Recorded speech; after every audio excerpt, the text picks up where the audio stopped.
fortunate to have him here today. So please give him a warm welcome. Okay, thank you. Thanks for nice introduction, and it's my great pleasure to be here and share my research. So today I'm going to briefly talk about something that I'm doing regarding soft bioelectronics and how I can use the newly developed systems for advancing human healthcare, machine interfaces, and so on. All right, before getting started, this is my research group at Georgia Tech. Currently we have 8 postdocs, 21 graduate students, and about 20 undergrad researchers. And obviously, undergrad researchers are not included this primary full-time. But as a group, we are studying the fundamentals of materials, mechanics, manufacturing, machine learning, and system integration. And based on that, we are developing new sensors and systems, and we call it as intelligent soft bioelectronics, which includes various types of sensors, actuators, and integrated biosystems. And here, we are trying to utilize the newly developed system for wearable and implantable applications. But today, due to time limitation, I'll only focus on these wearable cases where we can use these flexible hybrid systems to advance human health monitoring, disease diagnosis, therapeutics, and persistent human-machine interfaces. Okay, I like this picture because it captures the novelty of soft bioelectronics. As you can see, there are 2 types of electronics. One on the fingers, the other is on the wrist.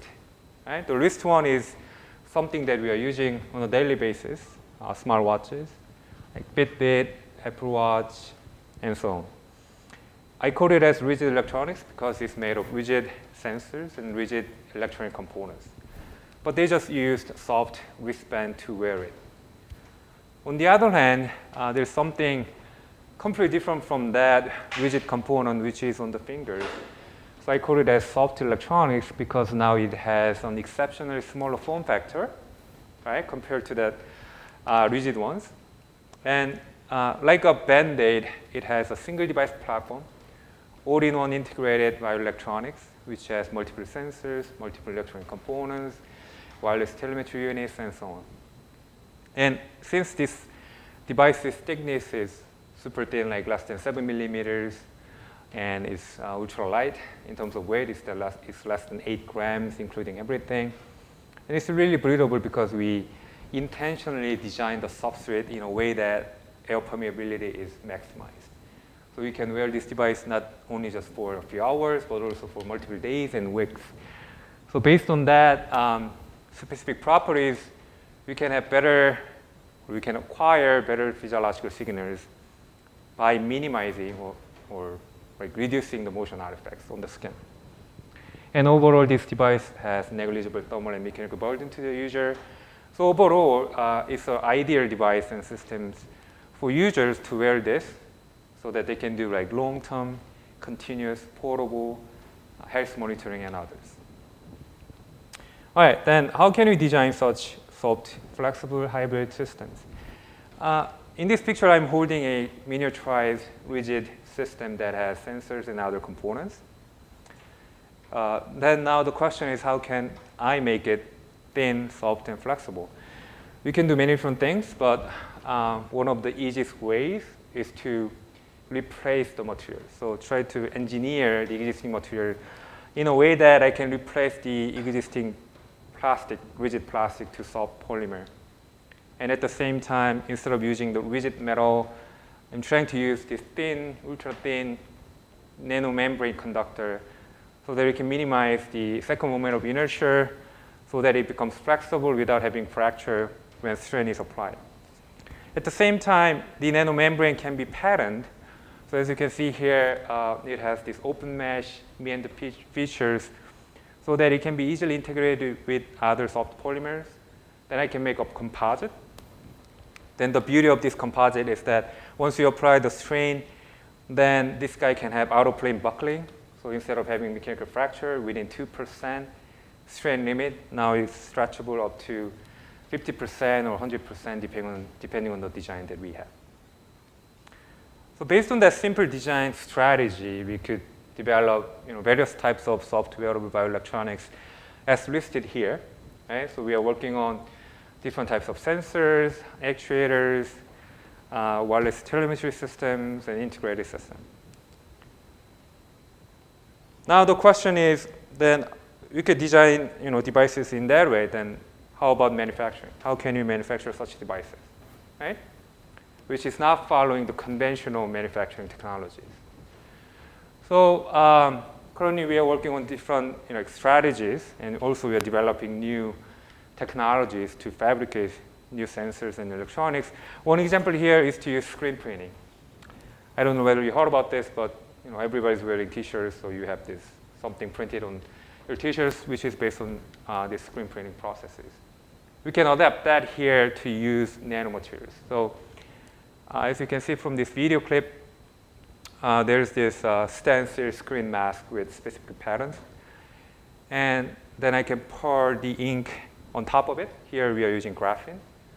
And by using the simple squeegee, we can spread that ink so that it can be transferred down to the substrate through this stencil, which is called the screen printing process.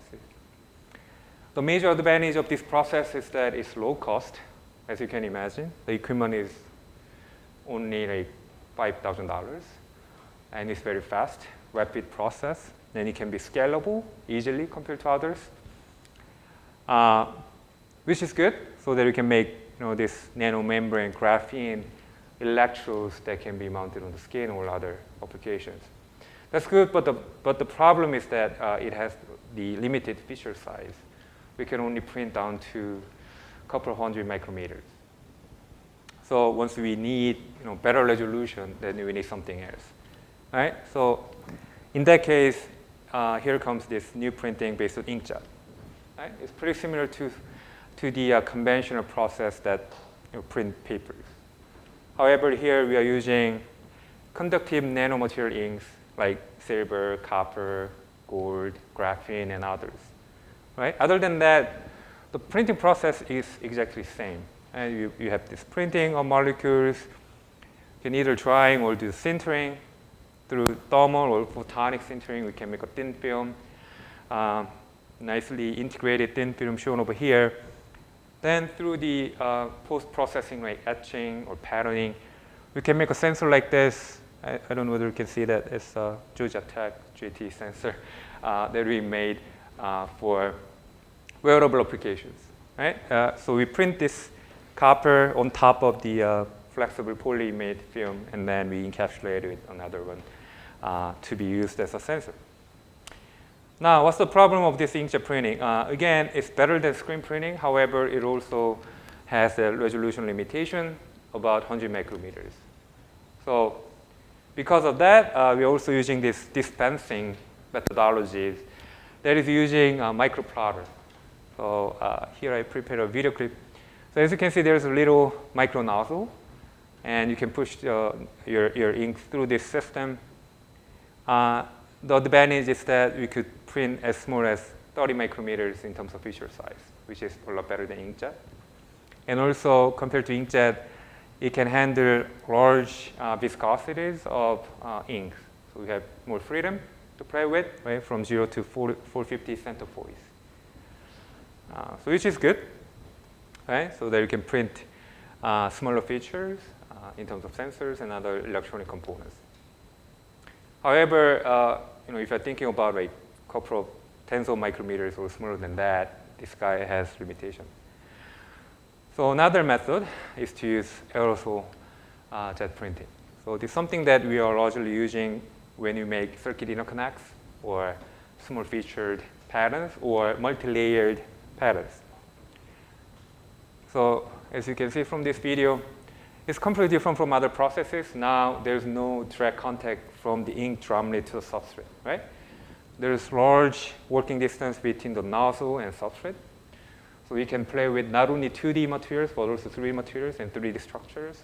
And it doesn't need to be having a ultra flat surface. Instead, it can have curvilinear featured pattern on the substrate and other things. We can print it through this jetting process. And this process is obviously has a disadvantage because the equipment is super expensive. It's like $1 million. However, it has that freedoms to play with various types of inks. Now it can play with inks from 0 to 10,000 centipoise in terms of viscosity. So you can play with any conductors, semiconductors, dielectric, or even biological solutions. All right, so based on that fact, we are printing sensors and circuit interconnects and others, and you're largely using this graphene. Here's an example where we printed this graphene flakes through this aerosol jet process, and it's printed on the polyimide film like that. And we found out that this graphene, the sintered graphene, has really good biocompatibility as demonstrated by this cell size toxicity test when we play with human cells. And when you measure the performance, this guy is even better than the conventional well-known gold material, which is really good because now we can play with this graphene to make wearable and also implantable sensors and other systems. At the same time, when you make a sensor that's mounted on the skin, it has really good signal-to-noise ratio, which is even better, shown as red dot, that the green gold sensor. At the same time, this graphene has another unique advantage, which is working as a anti-oxidation layer, right? I'm not sure whether you know that when you play with silver or copper, your sintered or printed membrane can be easily oxidized, right? So here in this case, we printed silver nanomembrane, or micromembrane, obviously. And when you play with solder particle flux to integrate chip components with it, then as you can see, it's going to be easily consumed by that flux when it's oxidized, which is obvious when you play with in an air or room temperature condition. However, when you have this ultra-thin printed graphene on top of it, then it works as an anti-oxidation barrier. So now you don't see any oxidized silver, so that it can prevent any of this unwanted situation, so that it can have nicely soldered chips on top of this printed membrane. Right? So based on that, we can build any types of electronic circuit that we want, which is highly flexible. At the same time, it can be stretchable. That's something that I'm going to share with you later. And when you compare the performance of this wireless Bluetooth-based communication distance and signal strength, as you can see, the printed circuit has pretty much the same performance as the conventional rigid circuit, which is very encouraging, right? So here I'm going to share a little bit more details about this printed flexible circuit. We use multi-layer schemes. So here we have first layer silver ink printed on a substrate, and then we print dielectric PI, and there's another silver and graphene working as the anti-oxidation layer at the end. So as you can see from this cross-sectional scanning electron microscope, there's nicely printed materials in 3D feature, and at the end we integrate those chip components to finalize the circuit that we want. And here's as an example, this is a typical circuit that we use for measuring electrophysiological signals on the body, which includes Bluetooth Low Energy chip, microcontroller, ceramic antenna, and there are sensor connection ports in motion sensor, IMU, and others. Okay, so based on that circuit and manufacturing processes, now we can build various types of flexible hybrid electronics. And by using those electronics, you can measure and monitor different types of electrophysiological signals on the skin, right, non-invasively, which includes a lot, right, as shown over here. We have about 20 projects that target different types of signals by using wearable electronics, as listed here.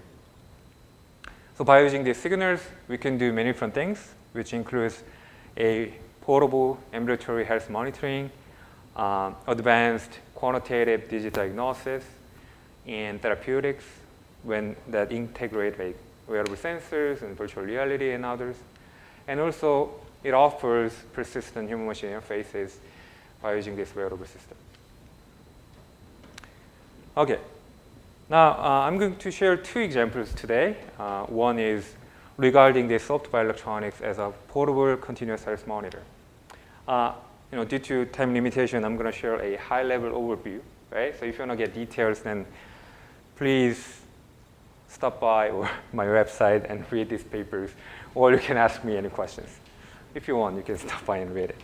All right. So when we target to measure something from patients regarding heart activities, including electrocardiogram, heart rate variability, seismocardiograms, and so on, we use these skin-mounted sensors. That's something that we use at the Emory Hospital in Atlanta, right next to Georgia Tech. But the problem is, because of a lot of wires and separate components of electronics, it requires immobilization of patients, because when this patient moves, then it can pick up a lot of motion artifacts, which is killing the data. However, it gets better when we can miniaturize and make the entire devices portable, as shown over here, right? So which is a single device platform, which is a lot better because now there's no wires that can cause wire motions or power line noise. However, once we flip it over, then they still use the rigid sensor shown over here that's not having nice matching with soft tissue. So there's an air gap which is causing high electrical impedance. And at the same time, when somebody moves, then this rigid sensor can have dissociation with the skin, which is causing motion artifacts and others.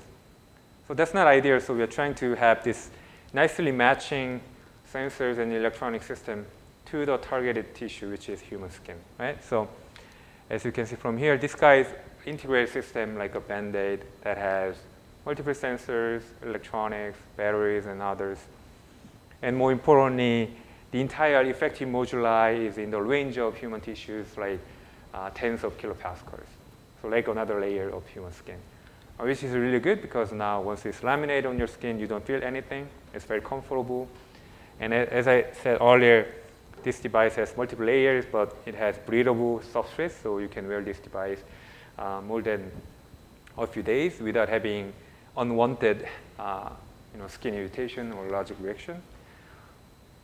But in terms of performance, you can measure many different types of physiological signals, as I listed before, based on these sensors and electronics, which has wireless component.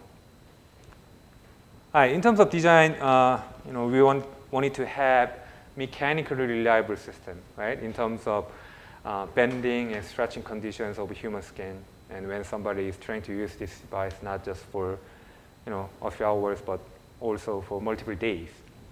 So we are trying to offer that maximized bending and stretching capability. And this guy has two major components. One is nanomembrane sensor that makes direct contact to the skin, right? So we want to make sure that this guy is reliable and stretching capability is enough to be used on the skin. So as you can see that this sensor can be stretchable up to 100%. And with cyclic stretching up to 1,000 cycles, it's not going to be fractured, so which is good for multi-day use of this sensor. And on top of this sensor, we have stretchable circuit, as you briefly saw from the previous slide. This guy has less strain compared to this sensor because sensor and the intermediate layer membrane can absorb that strain. However, we intentionally made this device ultra thin and stretchable so that it can endure that bending, excessive bending, up to 180 degrees with 1.5 radius of curvature, but still is working fine up to 20 meters in terms of Bluetooth data communication. At the same time, the circuit interconnects, entire circuit is stretchable up to 20% without losing the wireless performance, which is good. Now, we can really use this device and mount them on the skin. So here in this picture, you are seeing that on the right-hand side, that photo is capturing the zoom-in view of this printed sensor on the skin, which is nicely following the morphology of the human skin, right, without having any gels or rigid components, so that it can have this conformal lamination, the dry lamination that can offer multi-day continuous signal decoding. So now based on that, we can measure something like electrocardiogram, 심전도. So that's shown as these waveforms at the bottom. So right-hand side, that's the electrocardiogram signal waveforms that was measured by our device. Left-hand side, that's the conventional things. As you can see, based on naked eyes, it's pretty much similar, right? We can see the peaks. That's important to measure heart rate variability. And also, we can measure the details of the component, like PQRST, so that we can measure ST, duration, and others related to heart disease and other types of disease. Okay. The major advantage of this integrated, ultra-thin, nicely mounted device compared to rigid systems is that it can minimize the motion artifacts, as I mentioned earlier, right? When you compare that with wireless conventional system, both are wireless system, however, they are made of rigid sensors and others, which is a lot heavier, thicker, which can cause like higher bending rate. That's trying to delaminate from the skin when somebody is wearing more than a few hours. And also, as I said, when you look at the interface between the sensor and skin, the sensor is made of rigid material, so it has this dissociation when somebody is moving, which is shown over here as black and blue lines, right? When somebody is moving, and there's huge artifacts. However, when you look at the red line, it's pretty minimal. How can you do that? There are many strategies that we are doing. One strategy is to do working with this type of strain isolator. So here it's called SIS. Basically, this is the printed nanomembrane that I showed you earlier, right? It's ultra thin, and as you can imagine, it's really thin and soft. When your skin is deformed, that this guy is following that deformation, which is good in terms of contact. However, when somebody is having excessive motions, like running or doing something, then that strain is transferred to that device as well. So they can cause some sort of signal change. So what we did was that we added this thin but a little bit rigid thin film isolator near the sensor so that it can have mutual benefits. We can maintain the contact of this nanomembrane on the center, right? But at the same time, we can block that propagated strain to the electrode, right? So we can minimize that strain so that we can maintain this contact like this, which is also validated by this computational modeling. As you can see here, red area, when you apply tensile strain without any isolator, as you can imagine, that strain is propagated and distributed over that region. However, when you have this thin film isolator, then it's not going to be transferred, okay? So that you can maintain that contact. So by using this SIS, we can still maintain the entire form factor as small as possible, right? But at the same time, we can maintain the conformal contact and gel-free detection of signals with strain isolation. How does that work? So here we are comparing this elastomer-only case without any isolator, top graphs. What we can say is it's okay, it's measured electrocardiogram signals. It's fine up to walking condition, but when somebody is trying to jog or something, that you see that huge artifacts, right? Compared to that, bottom graphs, even with jogging and others, it's maintaining the signal quality. How about comparing this device with conventional rigid gel-based integrated system? Here, the typical problem of this rigid system is, again, due to increased bending energy, it can be easily delaminated when somebody is using multiple hours, multiple days, things like that, depending on sweat conditions and others, which is happening over here, but this guy is maintaining the contact. But at the same time, once we measure the signal quality, the signal-to-noise ratio, this guy has decreased signal quality compared to our device. And also, once you use this device continuously, when a subject is doing multiple activities like this, right, eventually the commercial device is going to be disconnected. So meaning that sensor was dissociated completely from the skin. All right. So we are trying to demonstrate the performance based on video clips so that it's going to be easier for you guys to understand. One of my American students with a lot of hairs. I'm trying to cover as much as possible, but keep that in mind. Here, this guy is wearing two devices. Right over here, we are using tablet to measure the electrocardiogram real time, and using the smartphone to measure signals, right? And this guy is moving his arms, so there's compression and tensile strain applied to the device. It's not really shown over here because the amplitude is so small, but once you maximize it, then you see that artifacts are already included in the signal from the commercial device. However, our device has negligible effect. Another case where this guy, same guy, hair guy, right? I made him walk on this treadmill. So 6 miles per hour, nothing's really happening, right? Everything's good, fine. Both devices working good. Now, no more free time, so now he's going to 10 miles per hour. And if you look at this here, right, you see that, right, uncommon peaks and noise. So that's going to be happening for the commercial devices. Conventional system, however, when you look at our system, it's showing very stable signals. All right, what can you do with this device? We can do many different things. Obviously, we can use this for adults who are having daily activities and others, so they can offer that ambulatory health monitoring. But also, we can think about another case where there are a lot of pediatric patients. So this is the project that we work with Yonsei Hospital here, trying to target pediatric patients. Right? So you look at this device, this guy. There's no available pediatric health monitor, so he's using one of the other monitors, which is really big, and there's a lot of wires. And based on the signal analysis, as we do with doctors, because of his motions and other things, we are losing about 50% of data that we are measuring. Right? So we're trying to minimize that by using our device, which is ultra thin, like a Band-Aid, and wireless, completely wireless.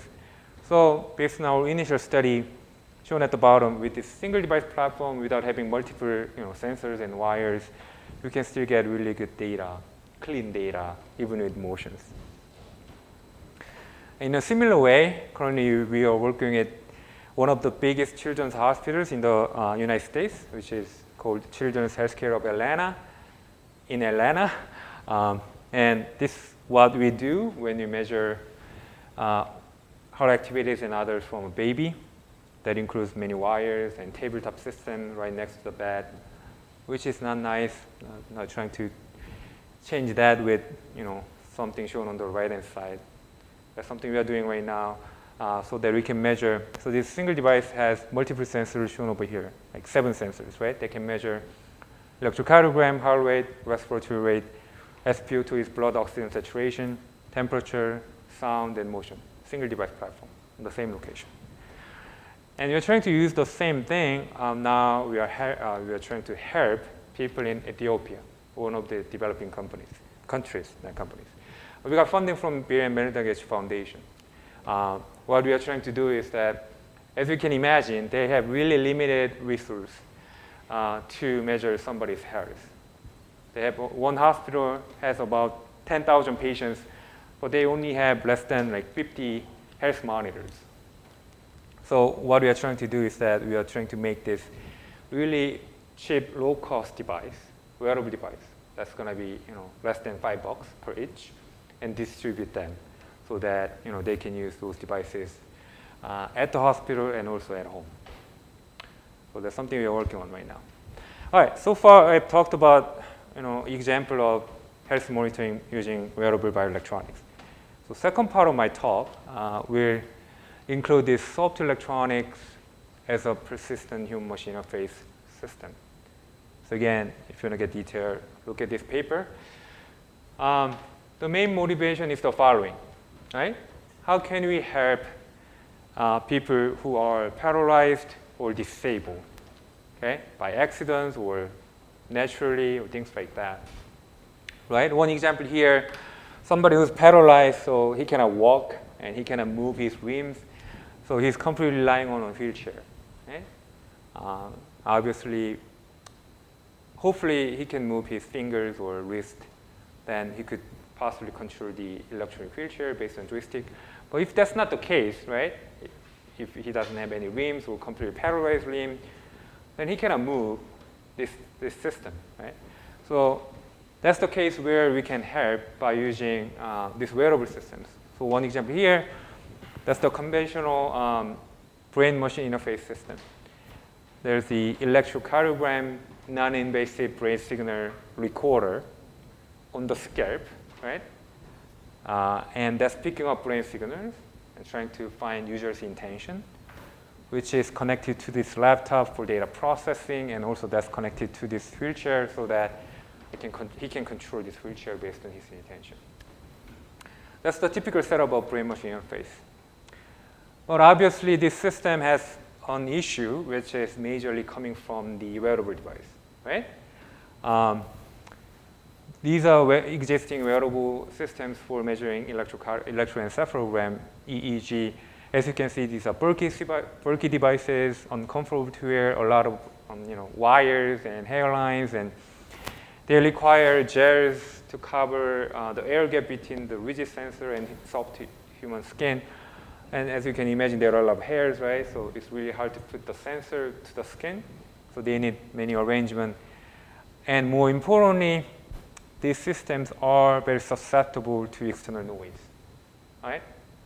The amplitude of EEG is near tens of microvolts. I guess somebody from Dr. Lim's lab knows about that. But your motion artifacts and other noise levels are as high as that or bigger than that, right? So when you do aggressive signal filtering, then you can lose those data and others. So we are trying to make a better wearable system, right?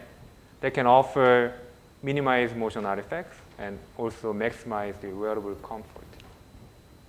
So one example here, we developed this fully portable integrated wireless system that has sensors and electronics. So on the back of the neck, that's the processing wireless circuit.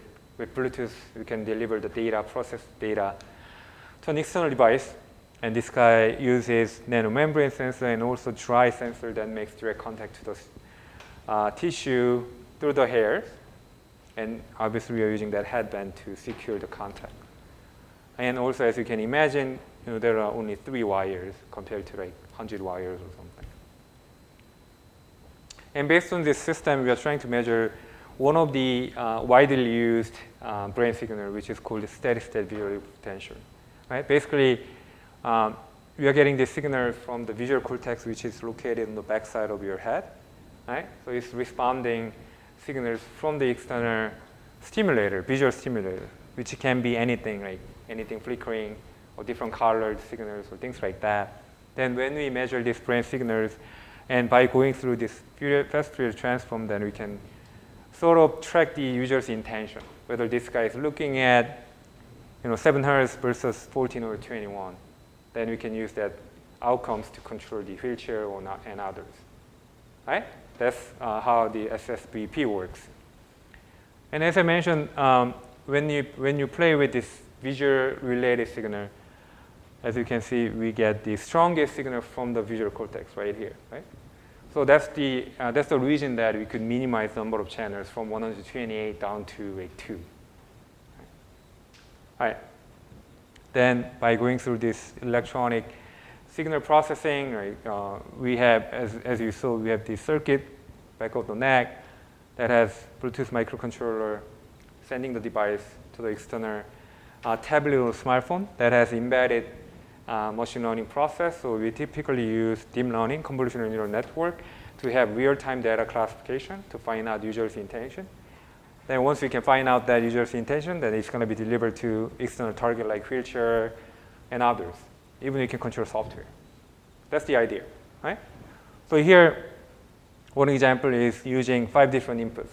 Right? There is one that's a nerve signal. When a user is closing one's eyes, then we can capture these alpha waves. And there are 4 visual stimulation with different frequencies. And we are trying to classify that based on convolutional neural network that has optimized features and signal processing. And based on this study, we got about 94% data out of 5 classes. Right? Still working on progress. Now we are targeting to have more than 10 classes with a little bit more sensors. All right, then we can use this embedded algorithm in this tablet so that you can have real-time control of wheelchair like this, right? So when eyes are closed, then wheelchair doesn't move, but when this guy is looking at different things, then we can move the wheelchair simultaneously. All right, that's one example where we can use brain signals to find out user's intention. Another one that we are working on right now is to use this motor imagery, right? So I added Korean just in case. So think about somebody, right, who lost, his limbs, right, or who doesn't have nerve connection between the brain and the muscles, right, hands and feet. So this channel was broken, right? This channel was broken, so he cannot move his, hands or feet. Then how can he move? How can he control the wheelchair? We can use SSVP. But another way is that as long as his brain is working, then you can sort of find out his intention by looking at his motor unit, which is located on the central area. Right? So that's going to be captured by the wearable device, electroencephalograms. Then we can do the similar processing as we did for SSVP to find out user's intention through this data classification. Then we can control the wheelchair and other things. Right? Okay, so to do that, we developed another wearable system, which is very similar to the previous one. However, we sort of upgraded. So now, instead of using the skin-mounted or a little bit rigid dry sensor that we used before that requires headband, here we are using this microneedle type of electrode, okay, so that you can have better contact to the tissue. Now, this guy can slightly penetrate the outermost skin, which is sternum corneum, right? So that will offer better skin contact, lowered electrical impedance, and also more stable connection throughout the measurement. And also it's miniaturized, right? So the width is less than 100 micrometers, so user cannot feel anything. And here we are connecting 6 channels instead of 2 or 3, so that you can maximize the data acquisition. And they are connected by this stretchable interconnects, which is embedded in this system. So user can use one's head and others during this process. Again, obviously, on the central area, we have this flexible soft circuit that can process the data and deliver the data to the external device. Right? So it's pretty similar as before.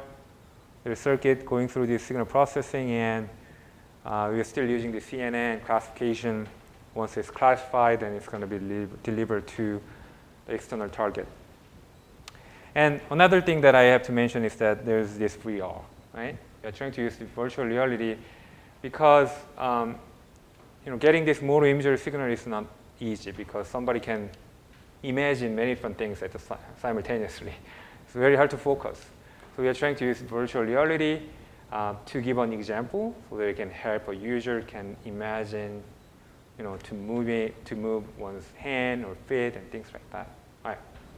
So it's a virtual reality integrated system. Now, the advantage of this flexible microneedle electrode, as I said, we're trying to do this by having better contact so that it can enhance the signal quality. This is how it looks like, right? The needle type electrode, polymer-based, biocompatible material, and then we coated thin conductive layer so that it can measure the high-quality electroencephalogram. It's pretty safe up to 100 trials. We play with pigs and also human skin as well. And one of the major advantages, as I said, it can maintain the signal quality, right? So the impedance density change over time. So we use this device more than 10 hours. And we compare that with conventional system that uses silver chloride. As you can see, after that use, you can see the big change of impedance. However, once you use this needle-based flexible soft array, then you can maintain the quality. So we are getting stable brain signals throughout the course where we're trying to measure this signal. And overall, in terms of signal to noise ratio, now this device has higher than 50% increase. All right, so based on this arrangement, right, as an initial study, we just published this, so it's our first step to use this Moro imagery. We targeted 4 input classes. I didn't know that before actually attempting this, that it's really hard to pick up this Moro imagery signals. A lot harder than I thought. So I thought actually we could do like 10 classes or something, but I lowered my enthusiasm and we targeted 4 input classes here. So I close right hand, left hand, and fit. Right? And so that's going to be happening on the brain. We're picking up that signal from this EEG setting. And that's the result. We play with 4 subjects, and now we're expanding that to 20 subjects. This is the initial result that we got from 4 subjects, 4 predicted and actual classes. We got about 93%. So it's not 100%. We are trying to improve it further and further. And obviously, we spent like about a year to get this accuracy. I'm not going to go detail everything, but that's where we are. So which is good enough to play with external devices. Now it's over 90%. And as I said, we integrated virtual reality here. So this is a demo where you see that there's left hand and right hand and there's fit, right? This is the animation prompt so that a user can see this, and which is helping better imagination, right? And also we are using visual cues as well, different colored, right? For example, red color is, saying that move your right, imagine your right hand or left hand and things like that. And another good thing is that once we use this virtual reality, then this user can get real-time feedback, whether he's doing well or not. So here you have this evaluation results showing simultaneously with this visual cue, so that user can follow whether he's doing well or not by looking at this correct and incorrect outcomes. All right, in terms of accuracy, is VR really helping? The answer is yes, right? Without VR, we got really low accuracy. And now with VR, even conventional devices has improved accuracy. And now when we use this microneedle, then we got a lot higher accuracy, which is good. And when you summarize this accuracy, as I said, it's 93% for subjects. And how many channels? 6 channels, right? Is it good enough? Which is really good when you compare this outcome with others already published before. There's only one better result here, right? 2019, 95%. Slightly better. But you have to look at this, right? Number of channels, number of electrodes, 128, right? Which is shown over there. That's what they used, and this is something that we used. I think it's very encouraging to see this number. And again, we are trying to improve further and further in terms of accuracy.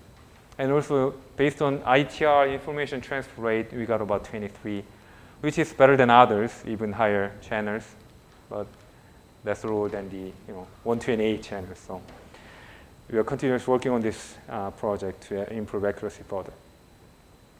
All right, lastly, I'm going to share how this system works. Right? So this is the real-time recorded video that has 6 EEG channels, as I said. Right? And this is the virtual reality interface. So you can only see his response based on this signal change and also evaluation data. So yellow thing is showing eyes closed. That's what he's doing, correct, good. Red box, visual cue, right hand, good. Something's not moving, so you cannot really see that, but we're evaluating that. Left hand is good. Again, yellow box, eyes closed, long, so not 100%. It's an ongoing process, and obviously the next step is to use this system to control acuity and others. Okay, so Today I briefly shared something that I'm doing regarding material processing, nanomanufacturing, signal processing system integration to develop this soft bioelectronics. And thank you for your attention.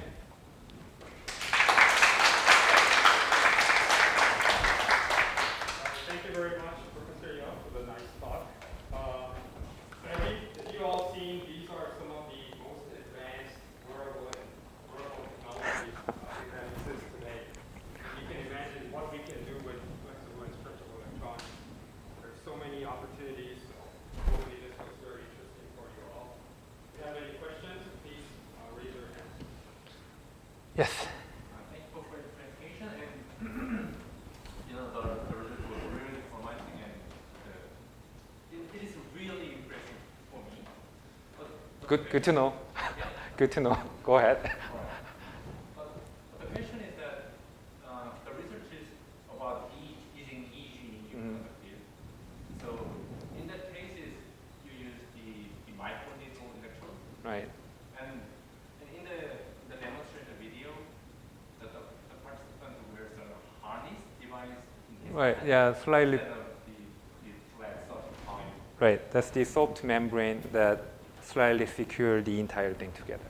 Yeah, but the soft bioelectronics that you showed us in early stage of the presentation, Mm-hmm. it was just a kind of patch. Right. A flat one. But in this case, do you need that kind of harness? Yeah, that's a good question. So I think we have to use this additional support because of hairs. Without hairs, obviously, that electrode can be stay on the skin without anything else. Again, it's regarding the contact and energy and other things. But since, as you can see, this guy has a lot of hairs and long hair, so even with these microneedle things, since we have other circuits and electronic component that's bigger than multiple hairs, so we have to sort of secure the entire contact by using this soft membrane. Then how about the motion artifact in this? So that's a good question too. So that's something we are, trying to investigate more. But based on what we observed, that when you use these microneedle things, that's the major point where we are getting a lot of noise. But since it has really stable contact to the skin, and also other interconnects are all embedded on the same system, so we didn't see huge artifacts compared to wire cases where we use multiple channels. Compared to the Conventional devices, yes. Still, the motion artifacts exist. Still, there's some motion artifacts existing, depending on how you mounted this device. So we are trying to investigate that more. And last question is that, Mm-hmm. so you showed us the SSVP research Mhm. earlier than this one. Right? And in that one, you used the conventional wearable electrode Right. instead of the electrode Right. you developed. The dry electrode. Yeah. And what was the reason for that? Oh, yeah, that's because of the not conventional, the membrane electrode that we've developed cannot mount it on the hair relocation, right? Because of size and because of the thickness of this membrane, right? This membrane has only less than 100 nanometers in terms of thickness, so you cannot really penetrate the hairs. That's why we have to use this lagged dry electrode to have better contact. Previously, we measured SSVP from other locations near the ear and mastoid area, which was okay. However, in terms of signal strength, still we got the best signal from the visual cortex area. That's why we have to use that to get this result. And so you developed the microneedle. Yeah, because this guy has more artifacts when somebody's moving. So that's why we have to improve that by using the microneedle thing. Thank you. All right, good. Yes. For the microneedles, it looked like there were many needles, Mm-hmm. and then the substrate was rigid. Is it rigid or also flexible? Yeah, that's soft surface. That's not rigid because we have to make it sub-circuit as well to maintain that conformal contact. So rigid one has lower signal quality compared to the soft one. So we sort of combine, we kind of printed this, we make needle first, and then combine that with soft membrane together later. So is this, so you put this on the head? Right, yeah. So needle goes to the tissue. Did you see any bleeding? No, it's, right, that's, right, good question, but it's not conventional needle, right? So it has only less than 100 micrometers in terms of width. So it doesn't cause any of that bleeding issues so far. And you know, based on our animal pig-based study and human study, we didn't see any other side effects too. So it's only penetrating your sternoconium, like 150 micrometers. So there's no side effects thus far. Right. Yeah, sure. One question about sorting. For example, if we make some switchable circuit from here, so we need solder the ice. Ice is a solid. If it is thick, it can't detect. Yeah, so I think that's something that I shared at the very beginning. We have these structural interconnects, right? And this guy, when we design this thing, it has multiple layers. So the ICs and rigid components are, you know, mounted and soldered on the islands with connected stretchable strain isolators, so that when this guy has applied strain, then it's going to be absorbed by those interconnects instead of islands, so that it can maintain the contact of the chip on that location. So that's how we sort of design the initial interconnects to avoid that mechanical fracture. Right.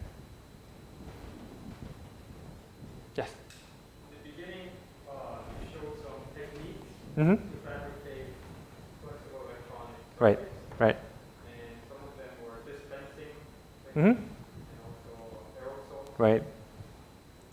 It dispenses liquid form of conductive ink, Mm-hmm. and then after that it needs to solidify Right. on the surface. Is there some sort of heating mechanism at the bottom? Yeah, so we are using two different things.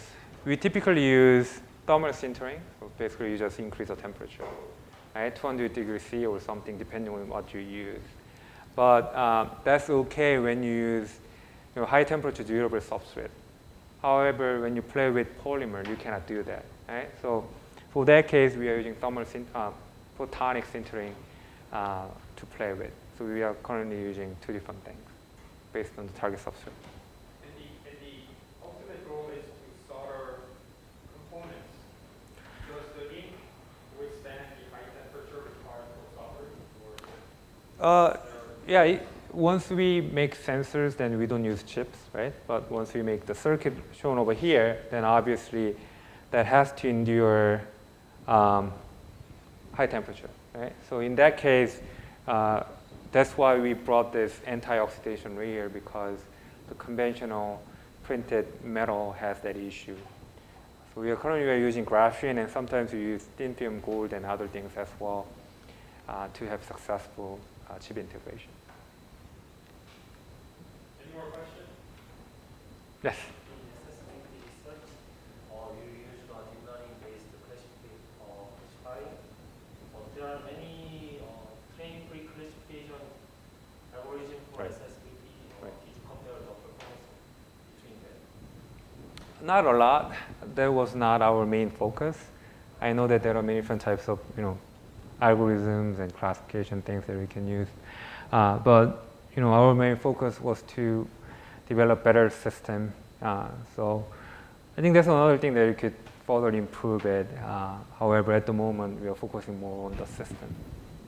And did you develop a novel architecture for classification, or just necessarily classification? No, we use the Google TensorFlow. Model architecture. Model architecture, we are trying to follow. No, we didn't develop that. We follow the prior works and just use the same procedures. Play with that. We have we wanted to use the already proven method. So that's what we did. Right? Anything else?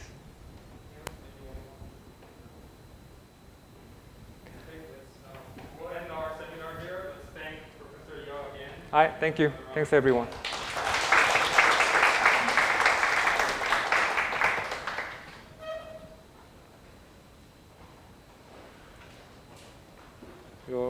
stop? stop. Huh? 그렇죠?